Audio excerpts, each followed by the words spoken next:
નમસ્કાર, નવપ્રા ગુજરાતમાં આપનું હાર્દિક સ્વાગત છે. હું છું તમારી સાથે ધવલરાવ બ્રહ્મભટ્ટ. મિત્રો, ગુજરાતી મૂવી એક ગોધરા આવી છે અને ખાસ આજે નવપ્રા ગુજરાતની ટીમ જે ગોધરા મૂવીની જે સ્ટાર કાસ્ટ છે એને તમને મળવા માંગે છે.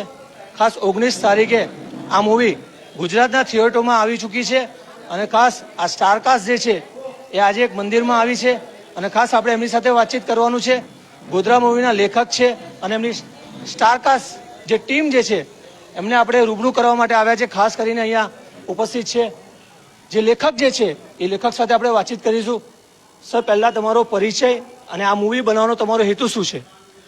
નમસ્કાર, મારું નામ મિતેશ ભાવસાર છે. સૌથી પહેલાં સૌને મારા જય શ્રી રામ. 19 જૂનના રોજ ગોધરા મૂવી થિયેટરમાં આવી ચૂકી છે, પણ તકલીફ સર એ છે કે હજુ સુધી સબ્જેક્ટ લોકો સુધી પહોંચી રહ્યો નથી. મૂવી બનાવવાનો હેતુની વાત કરું તો જે 2002માં ગોધરા ખાતે જે હત્યાકાંડ થયો એના પછી જે ગુજરાત રમખાણો થયા એ પછી સૌના ઇન્ડિવિજ્યુઅલ કેસીસ છે એના વિશે લોકો હકીકતથી વાકેફ છે, પણ ગુજરાત ખાતે જે ગોધરા કાંડમાં જે હત્યાકાંડ થયો એમાં જે 59 કાર સેવકો શહીદ થઈ ગયા એના વિશે કોઈ જાણતું નથી. કયા પરિવાર તરફથી આવે છે, શું નામ છે, કોઈ જાણતું નથી. તદુપરાંત જે 250 લોકો પોતાનો જીવ બચાવવા માટે જે ભાગ્યા હતા ટ્રેનમાંથી તે હજુ સુધી લાપતા છે. તેઓ ક્યાં છે તે વિશે પણ કોઈ જાણકારી નથી. તો આ મૂવી એક શ્રદ્ધાંજલિ સ્વરૂપમાં બતાવવામાં આવી છે જેના માટે આપ સૌનો સાથ અને સહકારની જરૂર છે. સર, આ મૂવી બનાવવા માટે કેટલો ટાઈમ લાગ્યો અને શું તકલીફો પડી સાહેબ તમને? આ મૂવી પાછળ અમારા ક્રૂ મેમ્બરની ઘણી બધી મહેનત છે. આ મૂવી પાછળ 5 વર્ષની મહેનત લાગેલી છે. એનાથી વધારે મહેનત 6 મહિના સેન્સર બોર્ડ તરફથી પરમિશન મેળવવા માટે થઈ હતી. એનાથી પણ વધારે મહેનત લોકો સુધી આ સબ્જેક્ટ પહોંચાડવા માટે થઈ રહી છે. ઘણા લોકોને એવું છે કે સર સબ્જેક્ટ ક્યારે આવ્યો, અમને હજુ જાણકારી જ નથી. તો જાણકારી નથી એના માટે હું ગ્રાઉન્ડ લેવલ પર મૂવીને પ્રમોટ કરવા માટે પ્રયત્ન કરી રહ્યો છું. હું સ્કૂલો, ટ્યુશન ક્લાસીસ તરફથી હું જાતે પ્રમોટ કરવા માટે જઈ રહ્યો છું, જેથી આ સબ્જેક્ટ માત્ર ગુજરાત કે વડોદરા નહીં પણ પૂરા આપણા દેશભરમાં ફેલાય એના માટે જરૂરી છે. સાહેબ, આ મૂવી કેમ જોવી જોઈએ? આ મૂવી એટલા માટે જોવી જોઈએ કારણ કે આજની જનરેશન સોશિયલ મીડિયામાં એટલી બધી રીતે ખોવાયેલી છે કે અત્યારે વર્તમાનમાં શું ચાલી રહ્યું છે ને એમને એ પણ નથી ખબર. લોકો રીલ્સ જોઈ રહ્યા છે, પણ આ આપણા ઇતિહાસનો સબ્જેક્ટ છે. 22 વર્ષ પહેલાં શું દુર્ઘટના ઘટી હતી, કેમ ઘટી હતી, શું થયું હતું, કેમ થયું હતું, કોણે કર્યું હતું, શું કરવા કર્યું હતું, તેના વિશે કશું જાણકારી નથી. તો આ જાણકારી મેળવવા માટે જ એક ઇતિહાસના સબ્જેક્ટને, એક દુર્ઘટનાને એક વર્તમાન સ્વરૂપમાં વાર્તારૂપી આકાર આપી થિયેટરમાં રજૂ કરવામાં આવી છે. જેથી આપ સૌને નમ્ર વિનંતી છે કે તમે યુથ જનરેશન સ્પેશિયલી અને ઓલ્ડ જનરેશન તમારા પરિવાર સાથે થિયેટરોમાં ચોક્કસ જોવા જાય અને દરેકને ગમે એવો મૂવી છે. એક અવેરનેસ ફેલાવવાનો પ્રયત્ન છે જે અમે કરી રહ્યા છીએ અને કરતા રહીશું. સર, આ લોકેશન ને એ બધું તમે ક્યાં કર્યું છે? આ સ્પેશિયલી લોકેશન મુંબઈમાં શૂટ કરવામાં આવ્યું છે. તદુપરાંત બીજા લોકેશનો જે કોલેજના સીન છે અમે ડભોઈ ખાતે વડોદરામાં શૂટ કર્યું છે અને જે ક્લાઇમેક્સ સીન છે જે ટ્રેન બર્નિંગના એ અમે હૈદરાબાદ રામોજી ફિલ્મ ખાતે શૂટ કરવામાં આવ્યું છે. શું કહેવા માંગો છો લોકોને તમારી ફિલ્મ જોવી જોઈએ શાના માટે અને શું એક્સપેક્ટેશન તમે રાખો છો લોકોથી? તમે મારી એક્સપેક્ટેશન તો આમ કોઈ સ્પેશિયલ નથી, બસ એટલું છે કે આપણા ગુજરાત રાજ્યનો સબ્જેક્ટ છે તો કેમ કોઈનો સપોર્ટ ન મળે. આની પહેલાં બી ઘણી મૂવી આવી ચૂકી છે, જેમ કે કેરળની કેરલા સ્ટોરી, કાશ્મીરની કાશ્મીર ફાઇલ. શરૂઆતમાં એવા તો મૂવીને પણ નેગેટિવ રિવ્યૂઝ મળ્યા હતા, પણ જો એ મૂવી ચાલી હતી તો માત્ર ને માત્ર પબ્લિકના સપોર્ટના લીધે. તો બસ મારી એટલી જ અપેક્ષા છે સૌ ભારતવાસીઓ તરફથી, ગુજ્જુવાસીઓ તરફથી અને સ્પેશિયલી વડોદરાવાસીઓ તરફથી કે આ મૂવીને જરૂરથી પ્રમોટ કરવામાં આવે અને માત્ર ને માત્ર એમાં તમારા સપોર્ટની જરૂર છે. ખૂબ આભાર. આપણી સાથે જે ફિલ્મમાં કામ કરનાર એક બેન છે એમની સાથે વાત કરીશું. બેન, શું રોલ છે તમારો? આ મૂવી કેમ જોવી જોઈએ? મારું નામ દર્શના ભાવસાર છે. જે 59 કાર સેવકો ટ્રેનમાં જે સળગ્યા હતા એમાંથી એક જે કાર સેવક છે એનો રોલ હું અત્યારે નિભાવી રહી હતી મૂવીમાં. જે 22 વર્ષ પહેલાં આપણા ગોધરામાં થઈ ગયું હતું, મેં તો રીલમાં હતી એટલે હું બચી ગઈ, પણ જેમની સાથે આ વસ્તુ રિયલ થઈ હતું એ વસ્તુ મેં ફીલ કર્યું છે.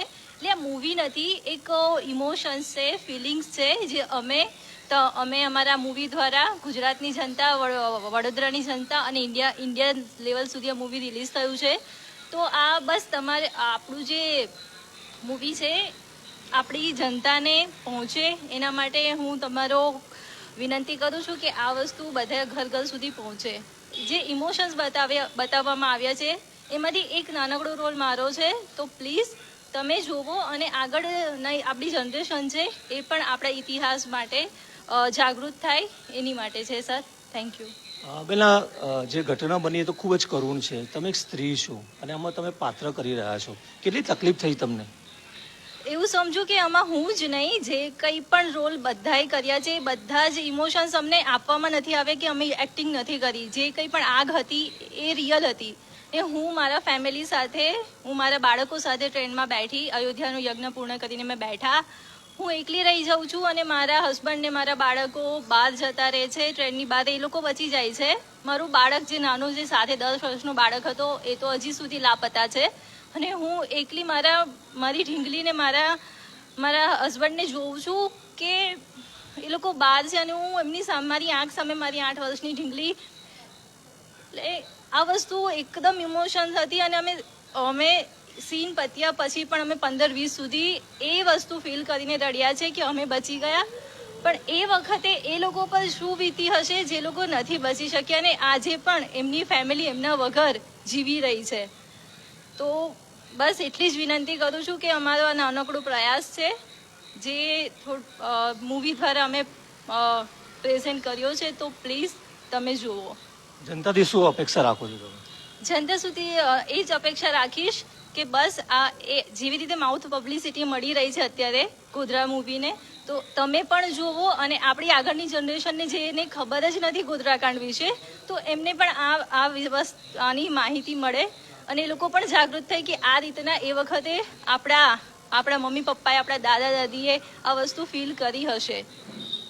જી, થેન્ક યુ વેરી મચ. આપણી સાથે બીજા એક મિત્ર જોડાણા છે. મિત્ર, તમારો પરિચય, આ પિક્ચરમાં તમારું શું કામ છે, શું કાર્ય કર્યું છે? મારું નામ સંજય સોનાર છે અને આ મારા બહુ સારા મિત્ર છે. અમે લોકો સેમ ફિલ્ડમાં છીએ. આનું પ્રમોશન અમારી ટીમે હાથમાં લીધું છે કારણ કે અમે લોકો બધા સેમ ક્રૂમાં કામ કરીએ છીએ અને બધા એકબીજાની સાથે કનેક્ટેડ હોઈએ છીએ. આ મૂવી માટે ખાલી 2 શબ્દ એક જ કહીશ કે જો ઇનકેસ આ મૂવીને સક્સેસ ન મળ્યું કે આવી મૂવીઝને સક્સેસ ન મળે તો નેક્સ્ટ ટાઈમ આવી મૂવી કરવા માટે લોકો કતરાશે. આજે જે સબ્જેક્ટને લાવવા માટે જેટલી મહેનત થાય છે ને, એ મહેનતને જો તમે એક શ્રેય ના આપી શકો, એક ફળ ના આપી શકો, તો મને નથી લાગતું કે આવતા સમયમાં બીજા ડિરેક્ટર કે બીજા લોકો આવો પ્રયત્ન કરશે કે આવા મૂવી લખાશે પણ. સો જો તમારો સપોર્ટ હશે તો આવા ઘણા બધા કન્સેપ્ટ છે જે અમારી પાસે છે અને અમે કરવા માંગીએ છીએ અને જે આગળ જતા અમે કરશું, પણ એના માટે તમારા સાથ સહકારની જરૂર છે. જો તમે સપોર્ટ કરશો તો આવા તો કેટલાય કન્સેપ્ટ છે જે ખાલી એક ફાઇલમાં દબાઈને ક્યાંક મૂકી દેવામાં આવ્યા છે. એના ઉપરથી એ બધી ધૂળ હટાવીને તમારા સુધી પહોંચાડવાની જવાબદારી અમારી છે. બસ સપોર્ટ તમારો હોવો જોઈએ. Thank you so much. જી બિલકુલ. ખાસ કરીને જે ગોધરા મૂવી 19 તારીખે આવી ચૂકી છે અને એની સ્ટારકાસ્ટ જે ટીમ જે છે, લેખક જે કેરેક્ટર્સ છે, એ આજે અહીંયા પધાર્યા છે અને ખાસ એમની વિનંતી છે કે આ મૂવી તમે જોવા જાઓ, કેમ કે 22 વર્ષ પહેલાં જે ઘટના બની હતી એ ઘટનાને આજના જે યુવાન પેઢી જે છે એને ખબર નથી અને સંપૂર્ણ આ ગુજરાતી મૂવી પારિવારિક મૂવી છે. શું ઘટના બની હતી એ સંપૂર્ણ જાણકારી એમાં મળવાની છે. તો મિત્રો, ખાસ આ મૂવીને સફળ બનાવો અને એમને સપોર્ટ કરો. તો મિત્રો, બસ ખાસ આ લાઈવમાં આટલું જ. ફરી પાછા લાઈવમાં પાછા મળીશું. ત્યાં સુધી મને રજા આપશો. નવપરા ગુજરાત, ધવલરાવ, વડોદરા.